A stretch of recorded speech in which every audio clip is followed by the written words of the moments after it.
നമസ്കാരം, ഞാൻ Rajesh R Nair. Union government ജാതി സെൻസസ് നടത്താൻ തീരുമാനിച്ചതായി പത്രവാർത്തകളിൽ നിന്നൊക്കെ അറിഞ്ഞിട്ടുണ്ട്.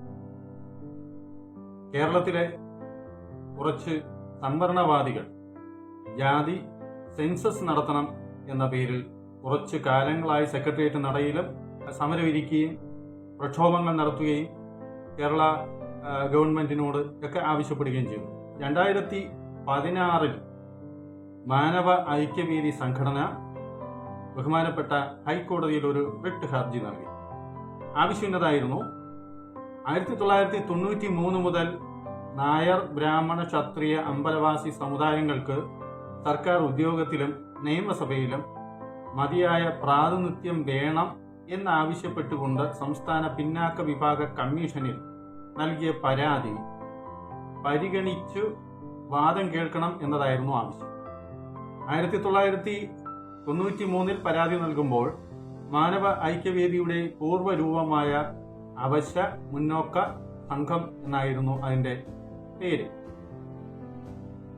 ഈ പരാതി 2016 ഹർജി ഹൈക്കോടതി കേൾക്കുകയും ഹൈക്കോടതി സംസ്ഥാന പിന്നോക്ക വിഭാഗ കമ്മീഷന് സംഘടനയുടെ ആവശ്യം കേൾക്കാൻ പരിഗണിക്കാൻ ആവശ്യപ്പെടുകയും ചെയ്തു.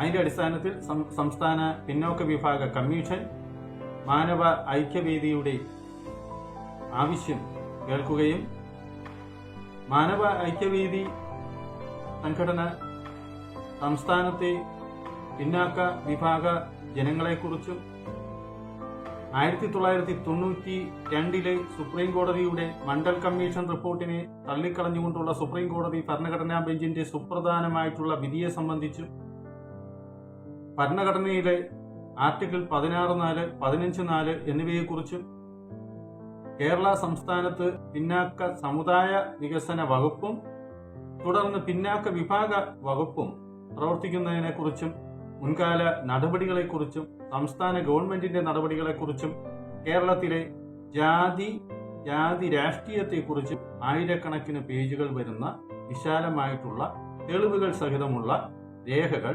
സംസ്ഥാന ഗവൺമെന്റിന് സമർപ്പിച്ചു. തുടർന്ന് പിന്നാക്ക വിഭാഗ കമ്മീഷന് സമർപ്പിച്ചു.